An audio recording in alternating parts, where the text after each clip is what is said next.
空中哲学チャンネルへようこそ。私たちが今、デジタルの強制収容所に生きていることをご存知ですか？はい。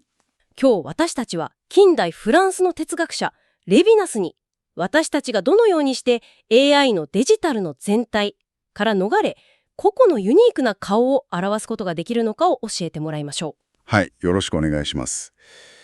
この対話を通してですね、デジタル時代の危機と人間であることの本来の意味を皆さんと一緒に深く見つめ直していけたらなと私たちチームは考えています。う。本日はですね、この画期的な研究をまとめられた著者チームのお一人にお越しいただいています。お招きいただき光栄です。リスナーのあなたも毎日スマートフォンをスクロールしていますよね。その度に裏側で動くアルゴリズムが人間としてのあなたの輪郭を少しずつ削り取っているとしたらどうでしょう？まあ少し怖い想像かもしれないですが。そうなんですよ。今回この文献を深く掘り下げていくにあたってのミッションは、著者たちが提示する視点とエマニュエル・レヴィナスの哲学を重ね合わせることです。情報過多とか監視社会の波からリスナーであるあなた自身のユニークな性質をどう守り抜くのか、その糸口を探っていきます。早速なんですが、オープニングでデジタルの強制収容所というかなり強いパンチのある言葉を使いましたよね。現代の私たちがなぜそんな危機的状況にあるんでしょうか？そうですね。その問いに答えるためには、今日の巨大言語モデル、いわゆる LLM をはじめとする AI 技術が根本的に何をしているのかを考える必要があるんです。根本的にですか？はい。私たちの研究チームは、現代の AI をレヴィナスの言う全体、フランス語でトタリティと言うんですが、その究極の形態だと捉えています。トタリティ全体化ですね。レヴィナスは主書の全体と無限の中で、古来の西洋哲学の伝統を批判しました。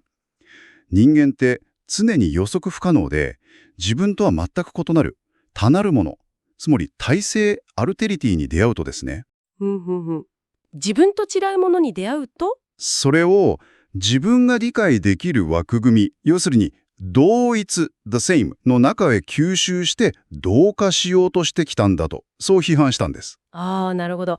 未知のものを自分の知っているカテゴリーに無理やり当てはめて安心しようとする人間の癖みたいなものでしょうか？まさにその通りです。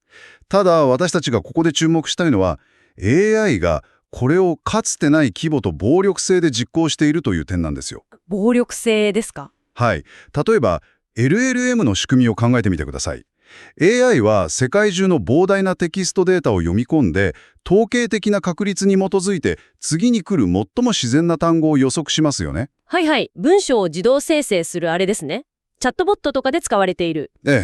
でもその過程で裏で何が起きているかというと、統計から外れた少数派の意見とか、個人の矛盾した感情、あるいは言葉にできないような独自の経験といったその人だけの体制は全て統計上のノイズとして切り捨てられているんです。切り捨てられちゃうんですね。そうなんです。一人一人のユニークな個性や経験が巨大な確率モデルへと還元されて、同一という均質なデータセットの中に飲み込まれてしまっているんですよ。待て、それってつまり私たちは巨大なミキサーにかけられているような状態ですよね。ミキサーですか？それぞれ全く違う酸味とか甘味を持ったユニークなフルーツだったのに AI というミキサーを通すと品質で特徴のないデジタルスムージーにされてしまうというか。それはすごく面白い比喩ですね。ただ現実はスムージーよりもずっと冷酷です。もっと冷酷ですか？はい。すべてが滑らかに混ざり合うことで、個々のフルーツが持っていた独自の形とか食感は最初からもかったことにされてしまうんです。まかったことに、それは怖いですね。ここでぜひ、レヴィナス自身の壮絶な体験を思い起こしていただきたいんです。彼は1940年第二次大戦中にフランス軍兵士としてドイツ軍の捕虜になりまして、ハノーバー近くの収容所で5年間を過ごしました。そこで人々は名前も尊厳も奪われて単なる労働力、代替可能な部品として扱われたんです。リスナーの皆さんもちょっと想像してみてください。自分の名前が単なる番号になって感情を持つ人間としてではなくて、ただそこにあるものとして処理される恐怖を。本当にレヴィナスはこの主体性が完全に消え去ってただ重い苦しい存在の気配だけが漂う状態を匿名の存在、フランス語でイリアと呼びました。イリアですね。そうです。私とかあなたという個別に存在するものが消えて、のっぺりとした存在することそのものだけが押し寄せてくる息苦しさです。これを現代に置き換えるとですね、現代の AI に置き換えるとどうなるんでしょ例えば企業の AI 採用システムとか、個人の信用スコアリングがこれに当たります。う。ああ、なるほど。あなたがどれほど苦労して人生を歩んできたかという固有の物語は無視されて、ただの離職率が高そうなデータ群とか、信用リスクのある対象として処理されるわけです。うわー、まさしくイリアの海ですね。ええ。私たちはデジタル空間でこのイリアの海に溺れて、巨大なアルゴリズムの代替可能が歯車になりかけているんです。いや、ちょっと待ってください。それは非常に恐ろしい話です。もし私たちがデジタル空間で肉体も尊厳も持たない単なるデータとして扱われているなら、逆に AI 自身はどうなんですか？と言いますと、なんか AI 自身はどんどん実体を持って進化しているように見えますよね。ここからが本当に面白いところなんですが。はい。ゆくゆくは AI が自我や意志を持って私たちを見下ろすような新しい存在として君臨するんじゃないかって不安を持つ人も多いと思うんです。その恐怖はよく理解できます。人間がデータ化される一方で、AI が神のようになるんじゃないかという不安ですよね。はい、まさにそれです。しかし、私たちの研究的立場からも、そしてレヴィナスの哲学的な視点からも、絶対に AI を実体、つまりエンティティとして扱ってはいけないと強く主張したいんです。絶対にですか。AI がどれほど自己進化しているように見えても、それはあくまでデジタル化によってシミュレートされたものに過ぎません。シミュレーション。はい。人類が蓄積してきた文明のデータと、開発者たちの目的意識が反映された、いわばシンプル映像、つまり心の反映でしかないんです。なるほど。どんなに人間らしく振る舞って見えても、それは鏡に映った私たちの姿であって、鏡そのものに魂や意志が宿っているわけではないと。そうです。レヴィナスは、後期著作の存在するとは別の仕方で、あるいは本質の一歩彼方への中で、真の主体性について語っています。はい。そこでは、真の主体性には敏感性、センセビリティが必要不可欠だと説いているんです。これは肉親化された脆弱性のことなんですが、ちょっと待ってくださいね。肉親化された脆弱性、なんだか難しそうな言葉ですが、具体的にはどういうことですか？シンプルに言えばですね、傷つくことができる生身の体を持っているかということなんです。生身の体。飢えを感じることとか、息苦しさを覚えること。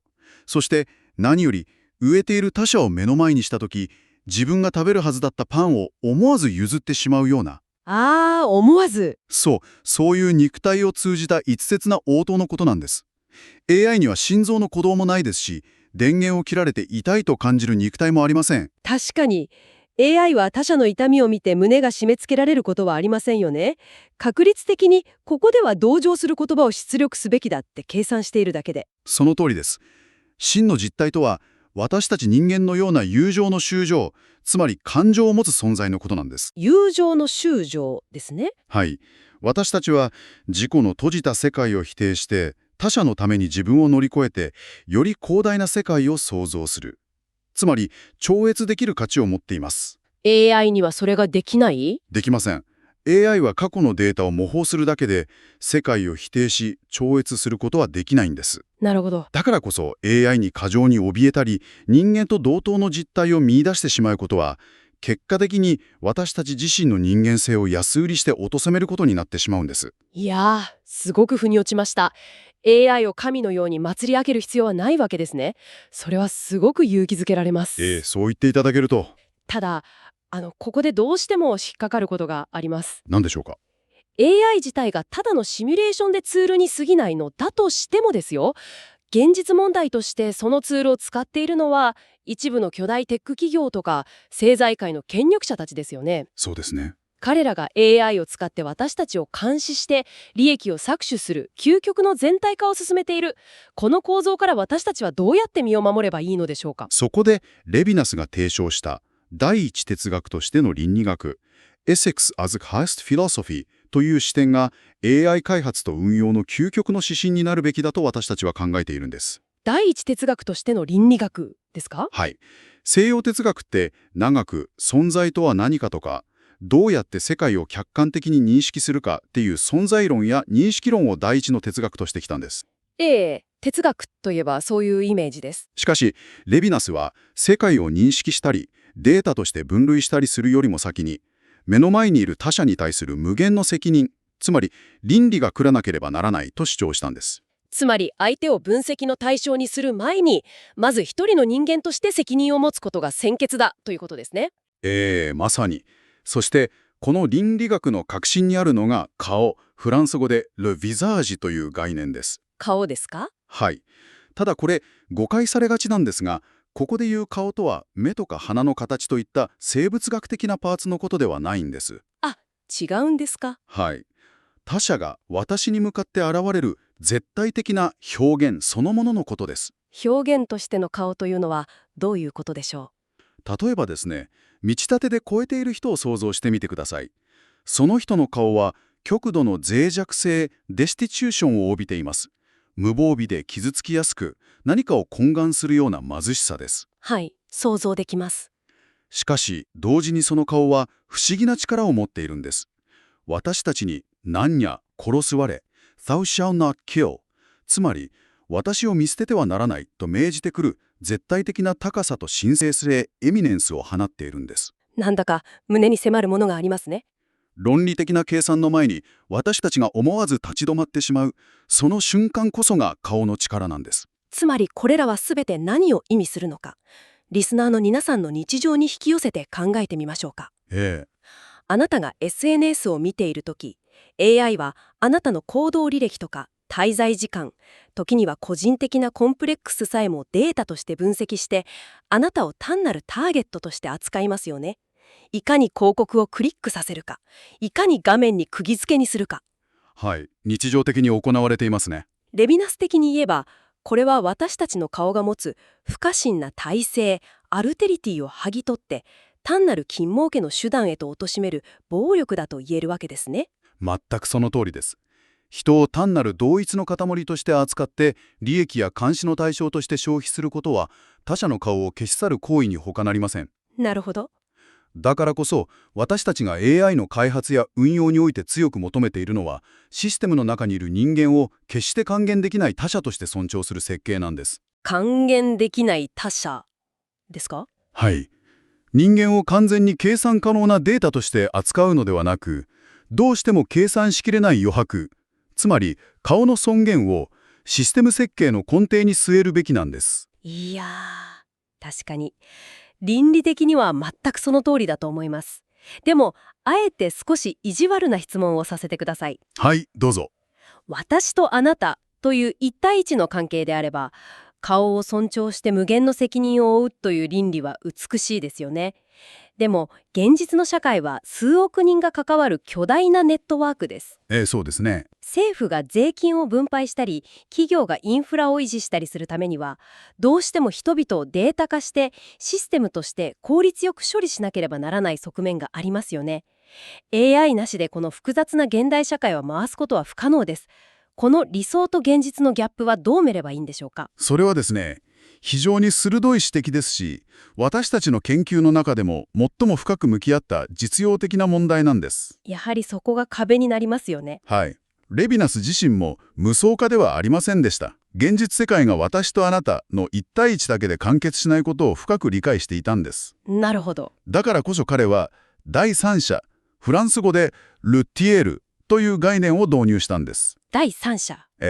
現実には私の目の前にいる他者だけでなく、その後ろに無数の他者、つまり第三者が存在しています。確かに。目の前の一人に全てのパンを与えてしまえば、後ろで飢えている別の人が死んでしまうかもしれない。第三者が現れることで、私は目の前の他者だけに全てを捧げるわけにはいかなくなります。なるほど。そこで初めて、誰にどれだけ配分すべきかという、計算、比較、制度化、つまり正義、ジャスティスの次元が誕生するんです。ということは第三者がいるからこそ、全員を公平に扱うためのルールや法律、そしてそれを効率的に処理するためのシステム、つまり AI のような技術が必要になってくるわけですね。その通りです。法律や政治的秩序、そして AI のようなシステムという存在論的次元のツールは、社会の複雑性を処理するために絶対に必要なものなんです。レビヌスもそこは否定していないと。はい。レヴィナスはシステムそのものを否定したわけではありません。しかし、彼が強く警告したのは、これらのシステムは一度作られて終わりではなく、常に倫理、つまり他者への無限の責任を基礎として、絶えず批判と検証を受け続けなければならないということです。システムは必要だけれども、システム自身が自己目的化して血の通わないルールとして暴走してはいけないということですね。まさに。AI を開発する巨大企業や政府が単なる効率化や利益追求、あるいは社会の完全な統制といった同一の論理だけでアルゴリズムを運用すれば、それは一瞬で全体主義的な監視社会へと堕落してしまいます。怖いですね。そうならないためには、アルゴリズムという正義の計算をシステムから排除されがちな弱い立場にある人々の顔に対する責任によって絶えず潤し、修正し続けなければならないんです。潤し続ける。いい言葉ですね。例えば、AI が誰かの福祉手当を打ち切る判断を下したとしても、最終的には人間の敏感性を持ってその人の顔を見つめ、システムを映せるような余白を残しておくこと。倫理なきシステムは暴力ですが、システムなき倫理もまた無力なんです。非常に深く、そして実践的な洞察ですね。AI という強力なシステムを完全に排除するのではなく、常に他者の顔という倫理的なコンパスで軌道修正しながら使いこなしていく責任が私たち人間にあるということですね。はい。技術の進歩を止めることはできませんが、それをどう方向づけるかは、私たち一人一人が日常の中で他者の顔にどう応答するかにかかっていると私たちは信じています。さて、あっという間で時間が来てしまいました。今日私たちは AI の脅威というものを単なる技術の問題としてではなく、人間の在り方そのものを問う深い哲学のレンズを通して見つめ直してきました。巨大なデータセットという同一の海に飲み込まれず、傷つきやすい肉体を持った人間としての顔を取り戻すこと。ここでリスナーのあなたに一つ挑発的な思考を投げかけたいと思います。はい。レヴィナスは私たちが使う言葉を2つに分けました。一つは固定化され、情報として完了した言われたこと、フランス語でルディ。もう一つは他者へ向かって心を開き、不確実性の中で自分を差し出す純粋な行動である言うこと、ルディです。素晴らしい視点ですね。考えてみてください。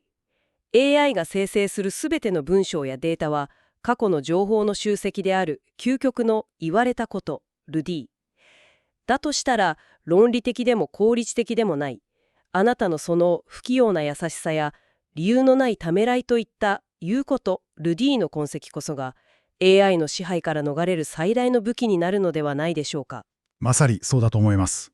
あなたは今日誰に対して言うことを実践しますか？お聞きいただきありがとうございました。この内容があなたに何らかのインスピレーションを与えることを願っています。それではまた次回。